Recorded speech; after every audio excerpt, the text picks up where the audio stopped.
안녕하세요. 한의학 박사 정나 원장입니다. 오늘은 성조숙증 증상과 치료에 대한 핵심을 말씀드려 볼까 합니다. 부모님들께서 가장 궁금해하는 것들만 쏙쏙 뽑았으니 집중해 주세요. 1. 성조숙증이 정확히 뭔가요?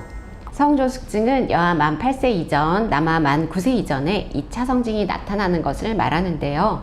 가끔 초등학교 5, 6학년 딸아이가 가슴이 자꾸 더 나오는 것 같다면서 성조숙증 문의를 하시는 부모님들이 계십니다. 초 5, 6학년 정도면 만 11에서 12세 정도니까 가슴이 나오고 또 가슴 발달의 진행이 꾸준히 되는 건 당연한 상황입니다.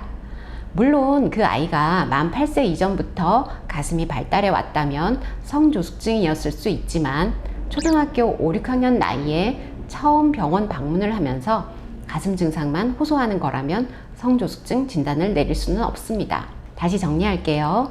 성조숙증은 여아 만 8세 이전, 남아 만 9세 이전에 2차 성징이 나타나는 것을 말합니다. 또 여아 만 8에서 9세 사이, 남아 만 9세에서 10세 사이에 나타나는 2차 성징은 빠른 사춘기라고 해서 정기적인 추적 관찰이 필요하고 상황에 따라서는 치료가 필요할 수도 있습니다. 옛날에도 성조숙증이 있었나요? 성조숙증은 우리 때는 없었는데 하시면서 라떼를 떠올리시는 부모님들이 많으십니다. 맞습니다. 우리나라에서 성조숙증이라는 질환이 대중들에게 인식되기 시작한 건 불과 10여 년 정도밖에 되지 않습니다. 그래서 부모님들의 성장기에는 성조숙증이란 단어를 들어본 적이 없을 수밖에요. 하지만 성조숙증 아이들 문진을 하다 보면 초등 1, 2학년 나이에 초경을 했던 할머님도 계시고 초등 4, 5학년 나이에 초경하고 힘들었던 기억을 가지신 어머님들이 종종 있으십니다. 그 당시는 성조숙증에 대한 인식이 없어서 진단을 받지 못했을 뿐이고 또 2차 성징이 빠른 아이들의 비율이 현재보다 적었다는 게 적절한 답이 될 것 같습니다. 성조숙증을 알려주는 2차 성징엔 어떤 것들이 있나요? 여아 만 8세 이전, 남아 만 9세 이전에 2차 성징이 나타나는 것이 성조숙증이라고 했는데 그럼 2차 성징은 정확히 뭘까요? 어린이가 성인으로 성장하면서 중성적이었던 몸이 여성과 남성으로 구분되고 생식이 가능한 신체 변화가 일어나는데 이를 2차 성징이라고 합니다. 여아는 가슴이 발달하고 음모나 겨드랑이 털이 자라고 초경을 하는 등의 증상들이 대표적이고 골반이 커지고 체지방이 증가합니다. 남아는 고환이 커지고 음경이 길어지고 음모, 겨드랑이 털, 수염, 변성기 등이 대표적인 2차 성징이라고 할 수 있고요. 여성에 비해 어깨가 발달하고 근육량이 증가합니다. 또 공통적으로 머리 냄새, 여드름, 체취의 변화 등도 나타납니다. 여아의 초기 증상은 가슴 발달인 경우가 대부분이라 초기 발견이 용이한 부분이 있지만 살집이 있는 여아의 경우는 살과 구분이 되지 않아 늦게 확인되기도 합니다. 남아의 경우는 고환 크기가 커지는 것이 가장 첫 증상이라 초기 발현이 여아에 비해 늦어지는 경향이 있어서 정기적인 검진을 통해 확인하는 것이 중요하겠습니다. 성조숙증은 반드시 치료해야 하나요? 부모님들이 아이 성조숙증을 걱정하시면서 내원을 하시면 대부분 엄마와 아빠의 온도차가 느껴집니다. 엄마는 이른 초경과 성장 지연을 치료해 주어야 한다는 간절함이 뜨거운 편이고요. 아빠는 어차피 나타날 텐데 좀 일찍 나타난다고 무슨 문제가 있겠어? 하시면서 치료에 대한 간절함이 냉랭한 편이죠. 아이들의 나이와 발달 정도에 따라 엄마가 오버하는 것일 수도 있고 아빠가 개념이 없는 것일 수도 있습니다. 결국 케바케라는 것이니까 일단 전문기관에 방문하는 것은 중요합니다. 그렇다면 성조숙증 치료를 꼭 해야 하는 아이가 치료나 관리를 하지 않았을 경우 어떤 문제가 생길까요? 원래 자랄 수 있는 키보다 5에서 15cm 정도 덜 자랄 수 있습니다.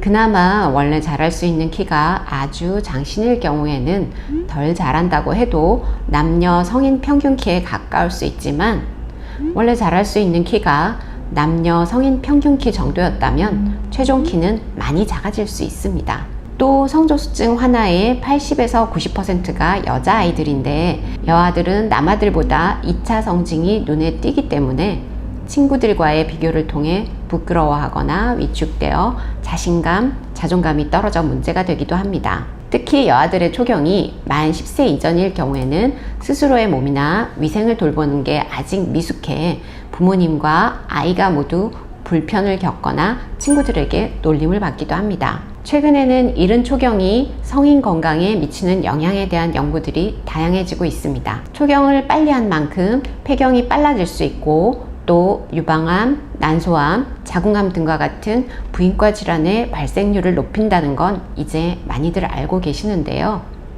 뇌졸중, 심근경색, 담석증, 치매 등과 같은 질환과의 연관성도 밝혀지고 있는 상황입니다. 정리해 보겠습니다. 최종 성인 키의 손실, 어린 나이에 생활상의 불편, 정신적인 불안과 위축, 암, 심혈관 질환 등과 같은 성인병 이환율 증가 등이 성조숙증이 관리나 치료되지 못했을 때 겪을 수 있는 문제점들입니다. 이제 평생 건강을 위해 미리 검진하고 치료가 필요한 질환임을 아시겠죠? 성조숙증 치료는 어떻게 하나요? 성조숙증 치료에 대해서 얘기하기 전에 성조숙증 검사는 언제부터 신경 써야 하는지부터 말씀드릴게요. 빨리 발견된 성조숙증을 제때 관리하고 치료하는 것이 가장 좋기 때문에 검진 시기를 잘 챙기는 것이 중요하겠습니다. 여아들의 2차 성징은 대개 만 9세에서 10세 전후에 나타나고 남아들의 2차 성징은 대개 만 11에서 12세 전후에 나타나기 때문에 이보다 이전에 검사를 시작하는 것이 좋겠습니다. 저는 초등학교 입학 무렵 즈음에 증상 여부와 상관없이 성장과 성조숙증에 대한 첫 검진을 권장하고 이후 1년에 1, 2회 정도의 정기 검진을 하실 것도 당부드립니다. 이제 성조숙증의 치료에 대해 말씀드리겠습니다.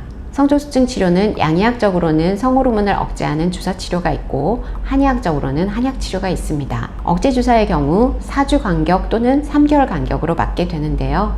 본인 나이와 뼈 나이와 예측되는 키 등을 고려해서 주사 용량과 치료 기간을 정하게 됩니다. 한약 치료의 경우도 본인 나이와 뼈 나이와 예측되는 키, 성장 속도 등을 고려해서 치료 기간과 처방 간격을 결정합니다. 호르몬의 직접적인 컨트롤이라는 것에 대한 거부감과 주사라는 도구에 대한 부담감이 있는 분들이나 주사 치료 중 키 성장이 미미하거나 알레르기 발생 등과 같은 부작용을 경험하신 분들이 한의학 치료를 원하면서 오시는데요. 한약 치료의 경우 첫 번째 목표가 인체의 불균형을 조절해 밸런스를 맞춰준다는 것입니다. 그 결과 자연스럽게 성장 발달 속도를 스스로 조절하면서 건강을 찾아가는 자연 성장 치료 원리입니다. 대사를 위한 에너지, 면역을 위한 에너지, 성장을 위한 에너지 등이 잘 순환하고 적절하게 분포되어야 하는데 균형이 깨져서 특정 부위에 열이 뭉치고 순환되지 않아서 생긴 것입니다. 그래서 뭉친 열은 순환시켜서 고루 분포되게 하고 항진된 열은 발산시켜서 조절해주는 처방을 하게 됩니다. 효과적인 치료를 위해서는 정확한 진단이 필요하고 치료 과정의 경과 역시 객관적인 데이터로 확인을 하면서 치료 방향을 세밀하게 조정해 가야 하는데요. 그래서 처음 진단할 때와 중간중간 경과를 평가할 때 한의학적인 검진과 양의학적인 검진을 모두 활용해 종합적으로 판단하고 최선의 치료 계획을 세우는 것이 중요합니다. 또 인체 내부적인 문제들을 잘 해결하더라도 외부 환경적인 요소들이 컨트롤되지 않는다면 재발하거나 최종 결과를 나쁘게 할 수 있기 때문에 건강한 습관을 만들 수 있도록 아이와 부모님과 의료기관이 함께 노력해야 합니다. 한의학적인 치료 이후에 부모님들이 가장 고마워하고 좋아하는 것이 아이가 스스로 건강한 습관에 대해서 알고 노력하는 점입니다. 증상만을 없애고 떼어내는 것이 아니라 근본적인 조절력을 키워내기 위한 치료와 관리의 장점이라고 할 수 있겠습니다. 가장 기본이면서도 꼭 아셨으면 하는 성조숙증에 대한 내용들을 살펴보았는데요. 우리 아이들의 건강한 성장에 도움이 되셨길 바랍니다. 감사합니다.